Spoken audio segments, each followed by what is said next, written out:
Hey, what's up, everybody? If you're enjoying the video, please hit that subscribe button and give a thumbs up. And don't forget to ring that notification bell so you don't miss out on any future videos. It really helps support the channel and allows me to keep creating content for you guys. My name is Minji. I still remember the day I became Mrs. Park with crystal clarity, the scent of cherry blossoms floating through the spring air, my husband Joon-ho's gentle smile as he slipped the gold band onto my finger, the proud tears in my mother's eyes. After dating for 3 years, I was certain I knew everything about the man I was marrying, his kind heart, his ambition at the architectural firm, his dreams of building us a beautiful home someday. "You'll never want for anything," Joon-ho had whispered on our wedding night, his fingers intertwined with mine. "I'll take care of you forever." For the first few months, life unfolded like a beautiful dream.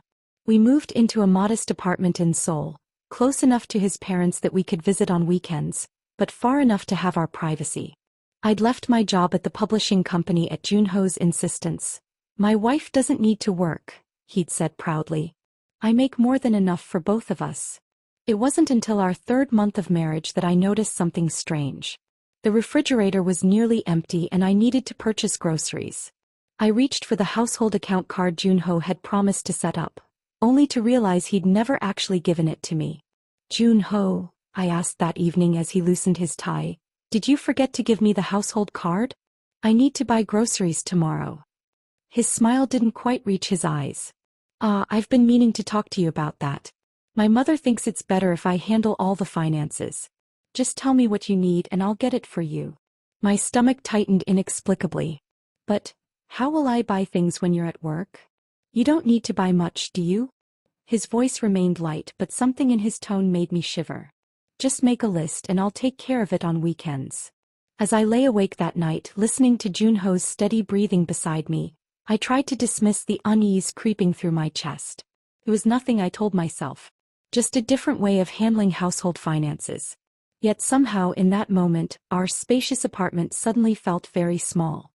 By our 6th month of marriage, I'd grown accustomed to asking Joon-ho for everything I needed, from toothpaste to sanitary products. Each request was met with the same questioning: "Do you really need that? Or, didn't I just buy you that last month?" I found myself justifying the most basic necessities, watching his expression carefully to gauge his mood before asking. When my favorite blouse tore, I waited 3 weeks before mentioning I needed a new one. When he finally took me shopping, he stood over my shoulder, checking price tags and shaking his head at anything over the most minimal cost. "Your father called," my mother mentioned during one of our rare phone conversations. "He wanted to know if everything is okay. You haven't visited in months." I swallowed hard. "The bus fare is expensive," I said quietly, not mentioning that I had no money to pay for it. "We're saving for our future."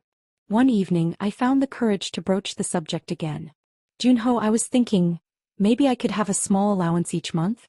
Just for personal items and maybe bus fare to visit my parents." He looked up from his phone, his expression darkening.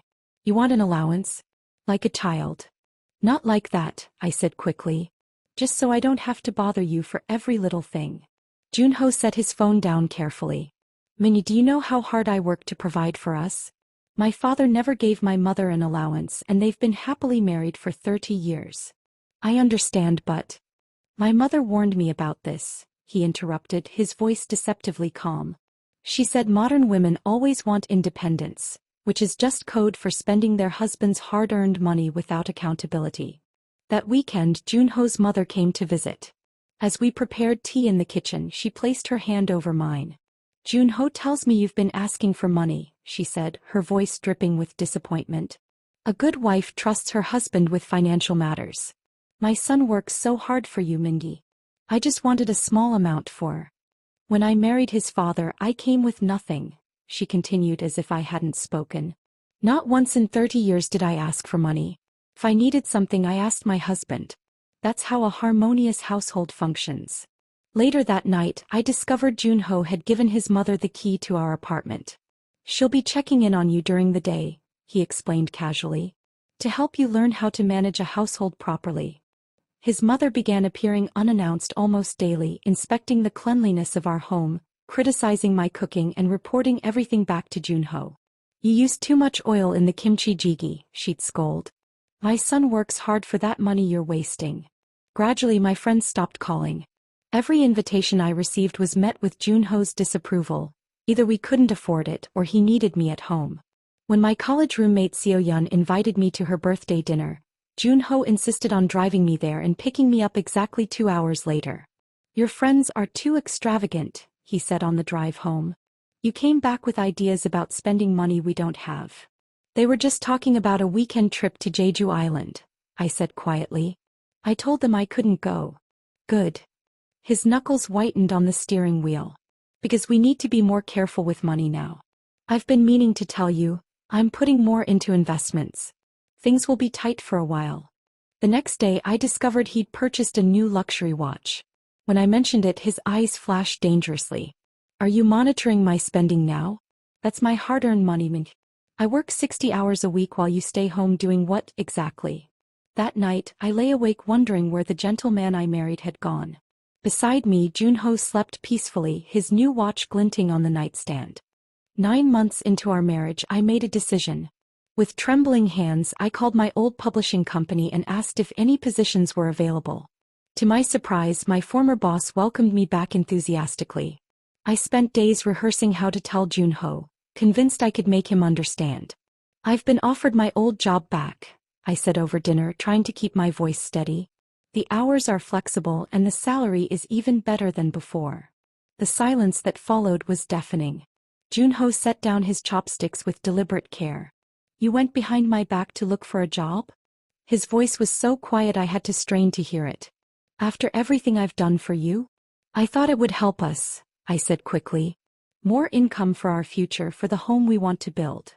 He laughed, a hollow sound that sent chills down my spine. "This isn't about our future. This is about you wanting money I don't give you."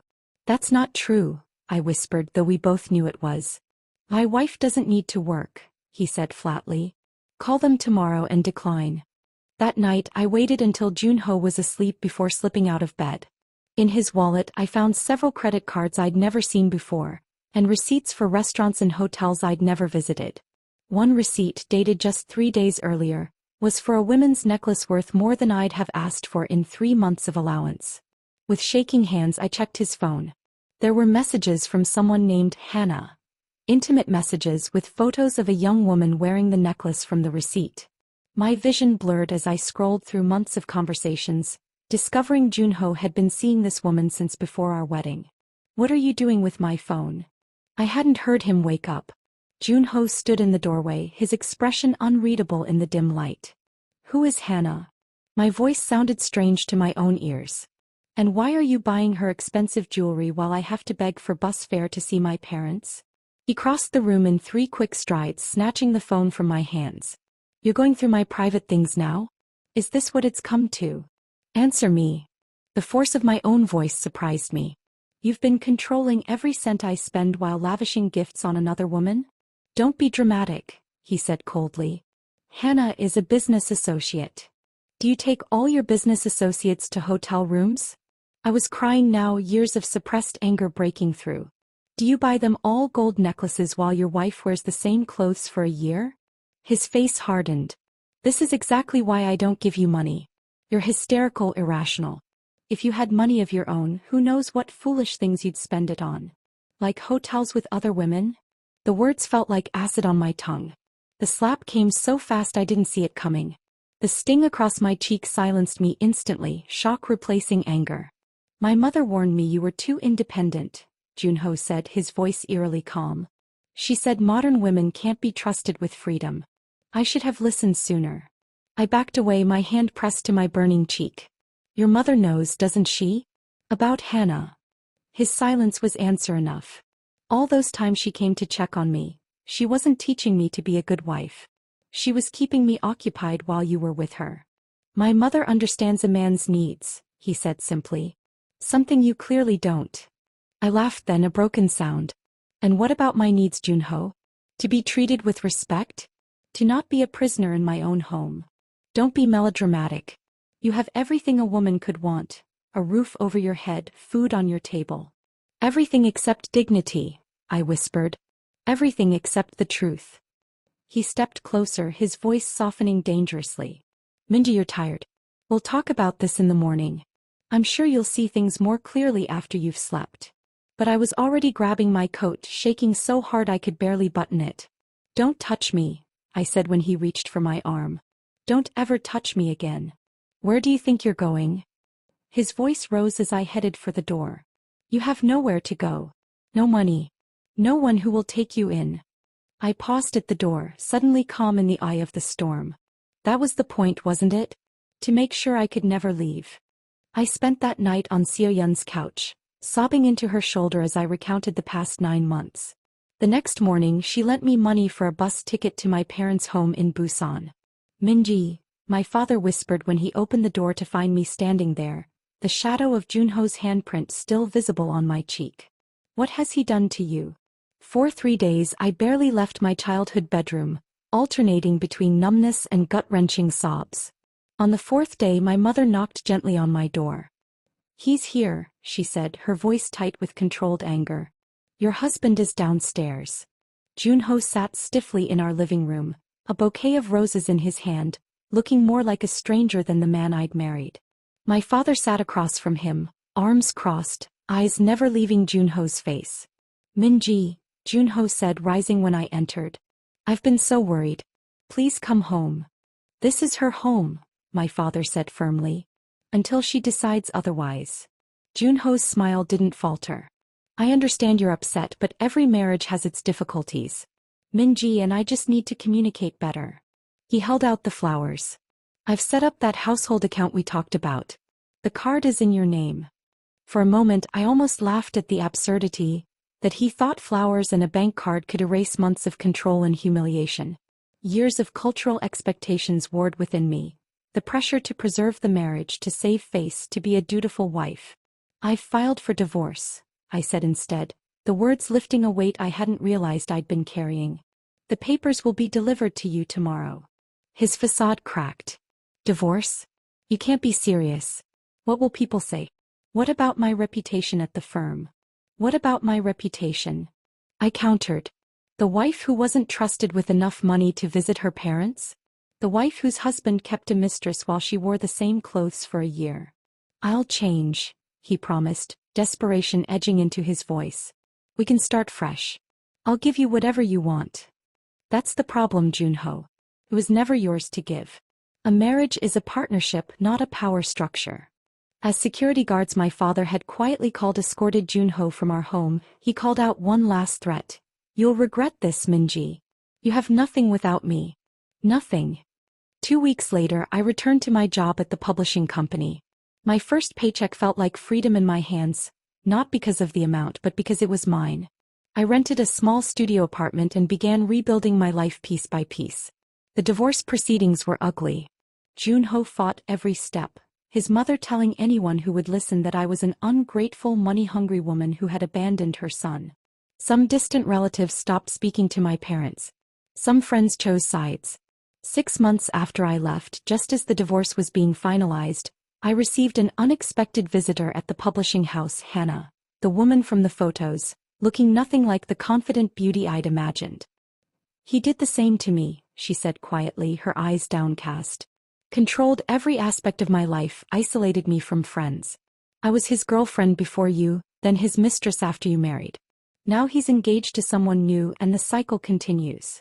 As she left, she pressed something into my hand, a small notebook containing dates, amounts and transactions. Bank accounts you don't know about, she explained. Offshore investments in your name without your knowledge. He's been using your identity to hide money from taxes. I stared at the notebook, a cold realization washing over me. All those documents I'd signed during our marriage, the investments he'd mentioned, he'd been building a financial trap that could destroy me even after I escaped. That evening, as I sat with my lawyer reviewing Hannah's evidence, my phone rang with an unknown number. Minji, Joon-ho's voice was smooth as silk. I thought you should know I'm getting married next month. My fiancé is everything you weren't, trusting, obedient, grateful for my generosity. I clutched the phone tighter. Does she know about the offshore accounts in my name? Or about Hannah? His momentary silence was telling. The irony, Joon-ho, is that you were right about one thing, I said quietly. A wife should trust her husband with financial matters, but only if he's worthy of that trust. You never were. Be careful, Minji, he said, his voice hardening. Those accounts have your signature. If they're investigated, you'll be implicated, not me. After hanging up, I stared at the notebook in my hands, weighing my options. Exposing Joon-ho meant potentially implicating myself.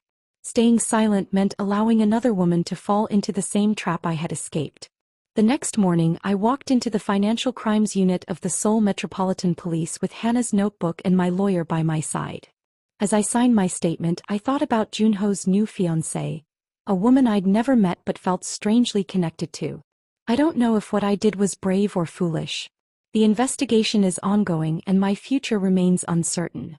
But for the first time since I walked down that cherry blossom-lined aisle, I feel wealthy in the ways that truly matter, in dignity, in truth, in the freedom to make my own choices, even the difficult ones. Sometimes at night I still wake up in a panic, reaching for a wallet that isn't there before remembering the money in my account is mine.